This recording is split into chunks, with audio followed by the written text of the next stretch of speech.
Hello guys, welcome back to Malabar foodie sisters. ഇന്ന് നമ്മൾ എന്താ ഉണ്ടാക്കാൻ പോകുന്നത് അറിയോ? ആർക്കെങ്കിലും ഗസ് ചെയ്യാൻ പറ്റുമോ? അതെ, ഇന്ന് ബീഫ് കഫ്ത കബാബാണ് കേട്ടോ ഉണ്ടാക്കുന്നത്. പേര് ഭയങ്കര അടിപൊളിയാണെങ്കിലും ഇത് ഉണ്ടാക്കാൻ വളരെ സിമ്പിളാണ് കേട്ടോ.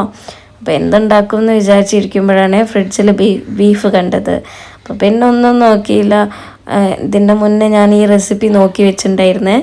അങ്ങനെ ഇരിക്കുക എന്ത് ചെയ്തു, ഒരു സവാള തൊലി കളഞ്ഞരിഞ്ഞിട്ട് മിക്സിയിൽ അടിച്ചിട്ട് അതിൻ്റെ നീര് പോക്കിയതാണ് കേട്ടോ നിങ്ങളിപ്പോൾ കണ്ടത്. പിന്നെ നമ്മൾ ബീഫിലേക്ക് ആവശ്യമായിട്ടുള്ള മസാലകളുടെ പ്രിപ്പറേഷനാണ്. ഒരു വലിയ സ്പൂൺ മുളക് പൊടി എടുത്തിട്ടുണ്ട്, 2 ടീസ്പൂൺ മല്ലിപ്പൊടി എടുത്തിട്ടുണ്ട്, മഞ്ഞൾപ്പൊടി 1 സ്പൂൺ എടുത്തിട്ടുണ്ട്, പിന്നെ ചെറിയ സ്പൂണിൽ ഒരു 2 ടീസ്പൂൺ ഗരം മസാലയും 1 ടീസ്പൂൺ പെരുംജീരക പൊടിയും നമ്മൾ ആഡ് ചെയ്തിട്ടുണ്ട് കേട്ടോ. അങ്ങനെ നമ്മൾ ഈ മിക്സിയിലേക്ക് ബീഫ് ആഡ് ചെയ്യാൻ പോകണം. ബീഫ് എന്ന് പറയുമ്പം ചെറിയ കഷ്ണങ്ങളാക്കി മുറിച്ച ബീഫ് കഴുകി വൃത്തിയാക്കി ഊറ്റി വെച്ച ബീഫാണ്. ഒരു ഹാഫ് ആൻ അവറെങ്കിലും നമ്മൾ ഊറ്റി വെച്ചിട്ടുണ്ട്. എന്താ വെച്ചാൽ ഇതിൽ വെള്ളം മൊത്തമായിട്ട് കളയാം. പിന്നെ നമ്മളൊരു ടീസ്പൂൺ ഇഞ്ചി വെളുത്തുള്ളി പേസ്റ്റാണ് ഇതിലേക്ക് ആഡ് ചെയ്യുന്നത്. പിന്നെ ഒരു പിടി മല്ലിയില ചെറുതാക്കി അരിഞ്ഞതും കൂടെ നമ്മൾ ഇതിലേക്ക് ആഡ് ചെയ്യുന്നുണ്ട് കേട്ടോ. അപ്പോൾ ഉപ്പ് ആഡ് ചെയ്യണം. ഉപ്പ് നമ്മൾ ഈ മിക്സിയിലേക്ക് അടിക്കാൻ പോകുമ്പോഴാണ് കേട്ടോ ആഡ് ചെയ്തത്. അങ്ങനെ ഉപ്പും കൂടെ ആഡ് ചെയ്തിട്ട് നമ്മൾ നന്നായിട്ട് ഒന്ന് മിക്സിയിൽ കറക്കി എടുത്തതാണ്. അങ്ങനെ ഇത് നമ്മളൊരു ബൗളിലേക്ക് മാറ്റിയതിന് ശേഷം നമ്മൾ നേരത്തെ എടുത്ത് വെച്ച സവാള അത് ഇതിലേക്ക് ആഡ് ചെയ്യാൻ പോവുകയാണ്. പിന്നെ നമുക്കിതിലേക്ക് വേണ്ടത് കുരുമുളക് പൊടിയാണ്.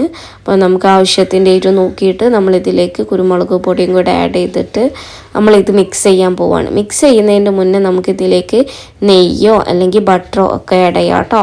അപ്പോൾ ഞാനിവിടെ ആഡ് ചെയ്യാൻ പോകുന്നത് ബട്ടറാണ്. എൻ്റെ ബട്ടർ സാൾട്ടഡ് ബട്ടറാണ്. അപ്പോൾ ഞാൻ ആദ്യം ഉപ്പ് ചേർക്കുമ്പോഴേ ശ്രദ്ധിച്ചിട്ടുണ്ടായിരുന്നു, ഉപ്പ് ഓവറാവാൻ പാടില്ല കേട്ടോ. അപ്പോൾ നമ്മുടെ പാകത്തിനനുസരിച്ച് വേണം നമ്മൾ ഉപ്പ് ആഡ് ചെയ്യാൻ.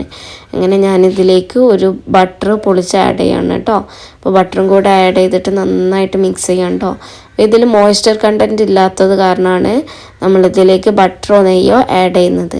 അങ്ങനെ നന്നായി കുഴച്ച് നമ്മളുടെ ഒരു പൂരിമാവിൻ്റെ ഡോ പോലെ അങ്ങനെ അത്രക്ക് സോഫ്റ്റായിരിക്കണം കേട്ടോ അതിൻ്റെ മാവ് കാണാൻ.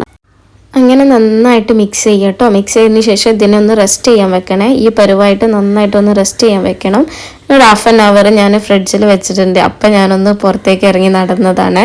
അങ്ങനെ ഹാഫ് ആൻ അവറിന് ശേഷം നമ്മളിത് ഫ്രിഡ്ജിൽ നിന്ന് എടുത്തിട്ട് അപ്പോൾ അത് അങ്ങനെ തന്നെ കിട്ടിയിട്ടുണ്ട് കേട്ടോ. ഇതിനൊരു ചെറിയ പീസ് എടുത്തിട്ട് നമ്മളിതിനെ ഒരു റൗണ്ട് ഷേപ്പ് അല്ല, ഒരു എന്താ പറയുക കബാബ് ഷേപ്പിലേക്ക് മാറ്റാൻ പോവാണ് കേട്ടോ. അങ്ങനെ അപ്പോൾ നമ്മളിത് ഷേപ്പ് ചെയ്യാൻ യൂസ് ചെയ്യുന്നത് കബാബ് സ്റ്റിക്ക് എടുക്കാം, അല്ലെങ്കിൽ നമുക്ക് ഇങ്ങനെ അപ്പം അല്ലെങ്കിൽ നമ്മുടെ പപ്പടക്കൊള്ളി, നമ്മൾ പപ്പടക്കൊള്ളി എന്നാട്ടോ പറയുക. നിങ്ങളുടെ നാട്ടിൽ എന്താ പറയുക നിങ്ങൾ കമൻറ്റ് ചെയ്യൂ കേട്ടോ. അങ്ങനെ അത് എടുത്തിട്ട് നമ്മൾ അതിലാതെ ഒരു ബട്ടർ തടവിയിട്ട് നമുക്ക് കബാബ് ഉണ്ടാക്കാൻ ആവശ്യമായിട്ടുള്ള കൂട്ടെടുത്തിട്ട് നമ്മളിങ്ങനെ ഷേപ്പ് ചെയ്ത് കൊടുക്കാം കേട്ടോ. അപ്പോൾ അതുപോലെ ഇങ്ങനെ ഷേപ്പ് ചെയ്ത് കൊടുക്കുക കേട്ടോ. ഇനി അപ്പക്കൊള്ളി അല്ലെങ്കിൽ പപ്പടക്കൊള്ളി ഇല്ലെങ്കിലും നമുക്ക് 2 ഈർക്കിൾ വെച്ചിട്ട് വേണേലും ചെയ്യാം കേട്ടോ. അപ്പോൾ കബാബ് സ്റ്റിക്കില്ല, ബാർബിക്യൂ സ്റ്റിക്കില്ല വിചാരിച്ചിങ്ങനെ മടി പിടിച്ചിരിക്കേണ്ട കേട്ടോ. ഇതുണ്ടാക്കാൻ വളരെ സിമ്പിളാണ്. ഇങ്ങനെ നമ്മൾ വിരൽ വെച്ചൊന്ന് ഷേപ്പ് ചെയ്ത് കൊടുത്തതിന് ശേഷം നമുക്ക് ഇതിന് അപ്പോൾ ഇങ്ങനത്തെ നല്ല അടിപൊളിയായിട്ട് കിട്ടിയിട്ടുണ്ട് കേട്ടോ. ഇതിനെ നമുക്ക് ഗ്രിൽ പാനിൽ വെച്ചിട്ടാണ് നമ്മൾ ചെയ്തെടുക്കുന്നത്. നമ്മൾ ഓവനിലൊന്നുമല്ല ചെയ്തെടുക്കുന്നത്, ഗ്യാസ് സ്റ്റോപ്പിൽ ഗ്രിൽ പാനിൽ വെച്ചിട്ടാണ് ചെയ്തെടുക്കുന്നത്. അപ്പോൾ നമ്മളിങ്ങനെ ഓരോന്നായിട്ട് ഉണ്ടാക്കുക. അങ്ങനെ നമ്മൾ ഗ്രിൽ പാൻ വെച്ച് അതിലേക്ക് ബട്ടർ തടവിയതിന് ശേഷം നമ്മൾ ഉണ്ടാക്കിയത് ഇങ്ങനെ ഓരോന്നായിട്ട് ഇതിലേക്ക് വെച്ച് കൊടുക്കുക കേട്ടോ. അപ്പം ഞാനിങ്ങനെ ഫസ്റ്റത്തെ എൻ്റെ നല്ല അടിപൊളിയായിട്ട് ഷേപ്പൊക്കെ കിട്ടിയിട്ടുണ്ടായിരുന്നു. പിന്നെ എനിക്ക് എന്താണെന്നറിയില്ല, ഷേപ്പ് വരുന്നില്ല, എവിടെയോ ഒരു പാളിച്ച പറ്റിയിട്ടുണ്ട്. അങ്ങനെ നമ്മൾ ഈ കബാബൊക്കെ ഇതിലേക്ക് വെച്ചിട്ടുണ്ട് കേട്ടോ. അപ്പോൾ ഒരു സൈഡ് നന്നായിട്ട് വെന്തിട്ടുണ്ട്. ഇത് നമ്മൾ സ്ലോയിലിട്ടിട്ട് വേണം കേട്ടോ വേവിച്ചെടുക്കാൻ. ബീഫ് ആയതുകൊണ്ട് തന്നെ ഇത് ഇത്തിരി വേവുള്ള സാധനമായിരിക്കും. അപ്പം അങ്ങനെ സ്ലോയിലിട്ടിട്ട് നമ്മൾ മേലെ ഇങ്ങനെ ബട്ടർ തടവി നല്ല മുരിച്ച് ഗ്രില്ല് ചെയ്തെടുക്കുകയാണ് കേട്ടോ ചെയ്യുന്നത്. അപ്പോൾ അതിന് മുന്നേ ഞാൻ എൻ്റെ കിച്ചണൊന്ന് എന്താ പറയുക ഡെക്കറേഷൻ ചെയ്ത് നിങ്ങൾക്ക് കാണിച്ചു തരാം കേട്ടോ. ഫുള്ള് മണി പ്ലാന്റ് വെച്ചതാണ്. അങ്ങനെ അപ്പോഴേക്കും നമ്മുടെ കബാബ് ഇവിടെ റെഡി ആയിട്ടുണ്ട്. അങ്ങനെ നമ്മളിതൊരു സെർവിങ് പ്ലേറ്റിലേക്ക് മാറ്റാണ്. അപ്പോൾ ആ ചെറുതാവാൻ കാരണം എന്താ പറയുക, അതിൻ്റെ ഒരു ചെറിയ പീസ് ഞാൻ പൊട്ടിച്ച് ടേസ്റ്റ് നോക്കിയതാണ് കേട്ടോ.